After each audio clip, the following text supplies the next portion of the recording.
So Jane is watching this spirit-type dog walk past the road, and then she sees a horse go by with a human rider, and she knows that no guy trash in Bessie's fairy tales and stories was ever ridden by a human, so that kind of breaks the spell. She realizes that this is no supernatural occurrence that's going on. So she gets up to go and proceed on her journey and deliver her letter, but she knows that we know that there's ice on the road, so she hears the horse and the rider fall and slip on the ice. The dog comes running up to her because there's no one else around to seek for help. So she goes to help this guy. She sees that he's getting up and his efforts were vigorous. So she thinks, okay, he can't really seriously be hurt if he's able to get up with so much energy. But she still asks him, "Are you injured, sir?" I think he was swearing, but I am not certain. However, he was pronouncing some formula which prevented him from applying to me directly. "Can I do anything?" I asked again. "You must just stand on one side," he answered as he rose, first to his knees and then to his feet.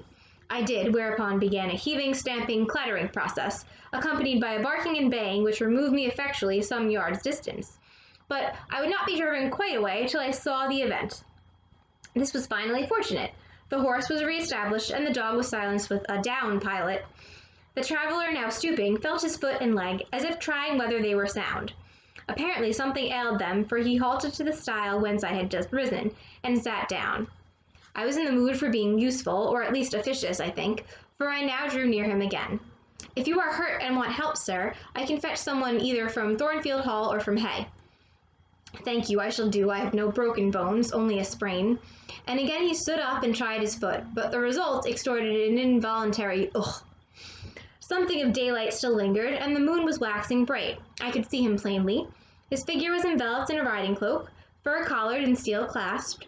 Its details were not apparent, but I traced the general points of middle height and considerable breadth of chest. He had a dark face with stern features and a heavy brow. His eyes and gathered eyebrows looked ireful and thwarted just now. He was past youth, but had not reached middle age. Perhaps he might be 35. I felt no fear of him, and but little shyness. Had he been a handsome, heroic-looking young gentleman, I should not have dared to stand thus questioning him against his will, and offering my services unasked. I had hardly ever seen a handsome youth, never in my life spoken to one. I had a theoretical reverence and homage for beauty, elegance, gallantry, fascination, but had I met those qualities incarnate in masculine shape, I should have known instinctively that they neither had nor could have sympathy with anything in me, and should have shunned them as one would fire, lightning, or anything else that is bright but antipathetic. So Jane looks at this guy. He's middling height. He has like a broad chest and shoulders. He's not middle age. Maybe he's 35-ish. He's past his youth though. He's not handsome looking, which is important because Jane says that if he were handsome, while she has a theoretical reverence for handsome guys, she would be intimidated if she actually met one in person, thinking that they can't have any sort of sympathy with her, bright but antipathetic, so no sympathy for her, no pathos for her, because she is not that pretty herself. So she's put at ease by the fact that this guy is not that attractive looking. If even the stranger had smiled and been good-humored to me when I addressed him, if he had put off my offer of assistance gaily and with thanks, I should have gone on my way and not felt any vocation to renew inquiries. But the frown, the roughness of the traveler, set me at my ease. I retained my station when he waved me to go and announced, "I cannot think of leaving you, sir, at so late an hour in this solitary lane, till I see you are fit to mount your horse." So also, weirdly, Jane is put at her ease because this guy is angry and like yelling and cursing and stuff. If he was like, "Oh no, I'm fine, please go on your way," and was very polite and seemed okay, she would have, but because he's like upset and annoying, she feels weirdly comfortable. He looked at me when I said this. He had hardly turned his eyes in my direction before. "I should think you ought to be at home yourself," said he, "if you have a home in this neighborhood. Where do you come from?" "From just below, and I am not at all afraid of being out late when it is moonlight. I will run over to Hay for you with pleasure, if you wish it. Indeed, I am going there to post a letter." "You live just below? Do you mean at that house with the battlements?" Pointing to Thornfield Hall, on which the moon cast a hoary gleam, bringing it out distinct and pale from the woods, that by contrast with the western sky, now seemed one mass of shadow. So Thornfield is pretty visible and well illuminated. "Yes, sir." "Whose house is it?" "Mr. Rochester's." "Do you know Mr. Rochester?" "No, I have never seen him." He is not resident, then? No. Can you tell me where he is? I cannot. You are a servant at the hall, of course. You are... He stopped, ran his eye over my dress, which as usual was quite simple. A black merino cloak, a black beaver bonnet, neither of them half fine enough for a lady's maid. He seemed puzzled to decide what I was. I helped him. I am the governess. Ah, the governess, he repeated. Deuce take me if I had not forgotten the governess. And again my Ramian underwent scrutiny. In 2 minutes he rose from the stile. His face expressed pain when he tried to move. I cannot commission you to fetch help, he said, but you may help me a little yourself if you will be so kind. Yes, sir. You have not an umbrella that I can use as a stick? No. Try to get hold of my horse's bridle and lead him to me. You are not afraid? I should have been afraid to touch a horse when alone, but when told to do it, I was disposed to obey. I put down my muff on the stile and went up to the tall steed. I endeavored to catch the bridle, but it was a spirited thing and would not let me come near its head. I made effort on effort, though in vain. Meantime, I was mortally afraid of its trampling forefeet. The traveler waited and watched for some time, and at last he laughed. I see, he said, the mountain will never be brought to Mahomet, so all you can do is aid Mahomet to go to the mountain. I must beg of you to come here. I came. Excuse me, he continued. Necessity compels me to make you useful. He laid a heavy hand on my shoulder, and leaning on me with some stress, limped to his horse. Having once caught the bridle, he mastered it directly, and sprang to his saddle, grimacing grimly as he made the effort, for it wrenched his sprain. Now, said he, releasing his underlip from a hard bite, just hand me my whip, it lies there under the hedge. I sought it and found it. Thank you. Now make haste with the letter to Hay, and return as fast as you can. A touch of a spurred heel made his horse first dart and rear, and then bound away. The dog rushed in his traces. All three vanished. Like heath fat in the wilderness, the wild wind whirls away.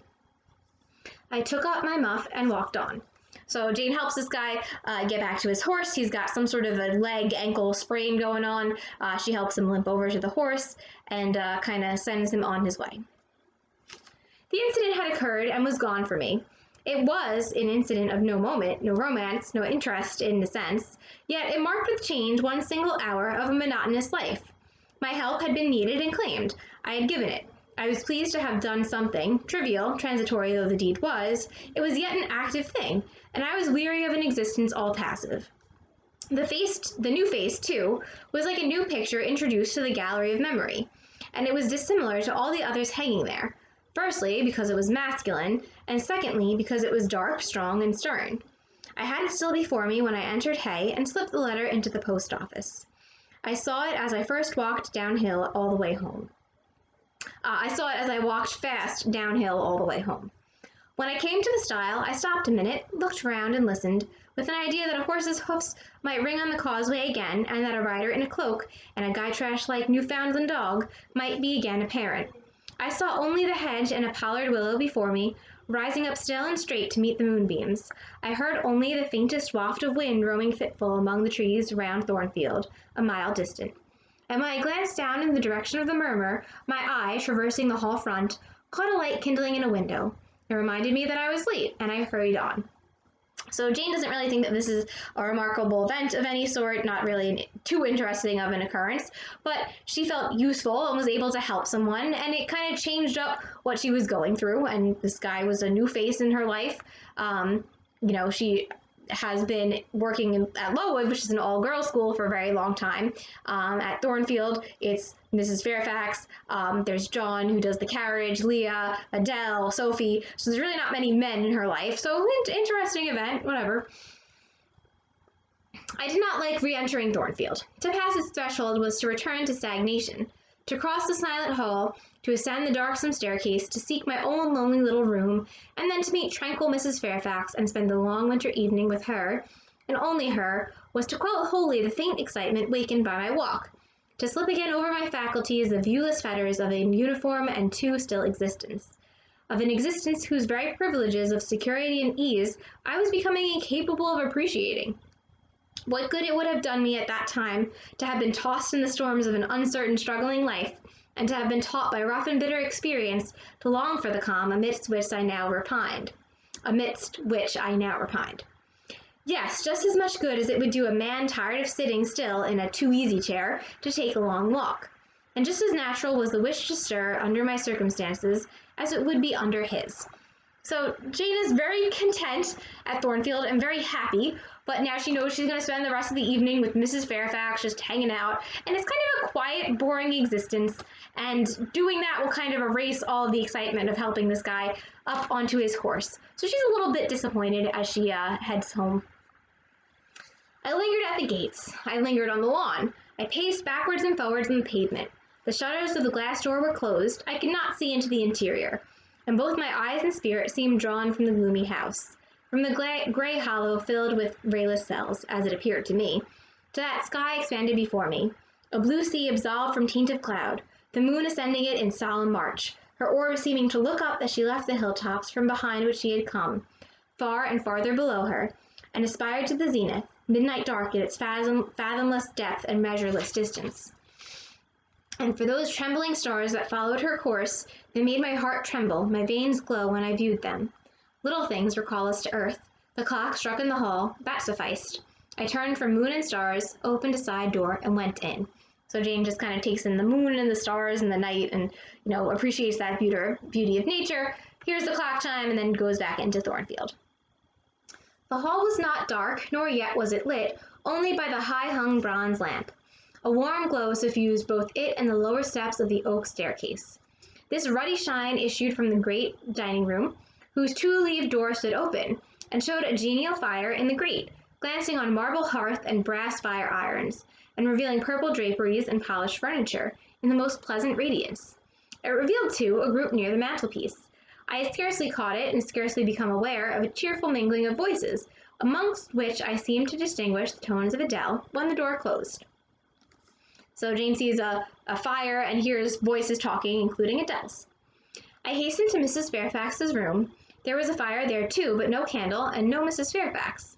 Instead, all alone, sitting upright on the rug, and gazing with gravity at the blaze, I beheld a great black and white long-haired dog, just like the guy trash of the lane.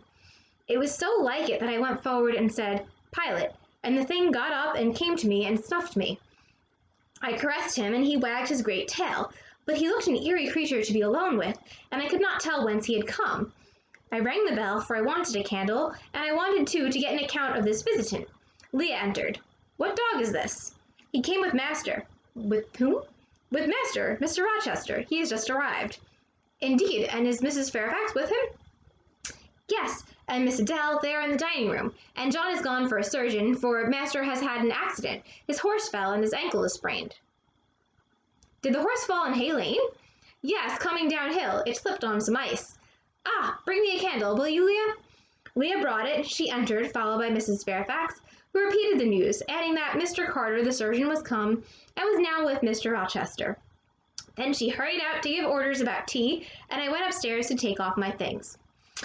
So Jane gets back to Thornfield, finally goes inside the house, sees that fire, and then walks into the room where she normally sees Mrs. Fairfax, and instead of Mrs. Fairfax, there's a fire and a dog that looks just like the dog in the lane. The dog was named Pilot, so Jane goes Pilot, and the dog comes over to her, and then Leah comes in and is like, "Oh, Mr. Rochester's back, he sprained his ankle because his horse fell on the road," which means that the guy who sprained his ankle, who Jane helped, was Mr. Rochester.